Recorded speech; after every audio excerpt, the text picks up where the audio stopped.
Так, бүгінгі ролигімізде микротолқынды пештің мына бір ақауын тексеріп жөндейтін боламыз. Қосамыз.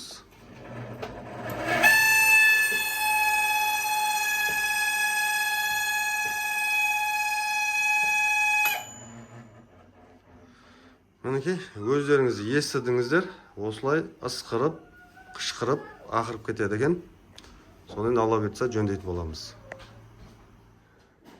Микротолқынды пешіміздің вентиляторы. Вентиляторы мінекей шаштым. Осы вентиляторынан шығып жатыр екен, әлгі жағымсыз дыбыс. Осы вентилятордың роторын ұстап тұрған екі втулка. Пластмасс втулка және мынау металдан жасалған втулка. Осыларды тазалап, майлап, вентиляторымызды қайтып жиямыз. Сонымен әлгі дыбыс кету керек. Вентиляторды жуып шайып, майлап орнына салып, енді қосып тексеріп көрейік. Бисмиллахтап.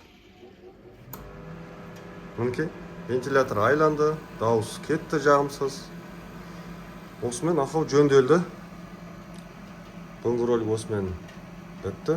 Келесі жолыққанша аман сау болыңыздар.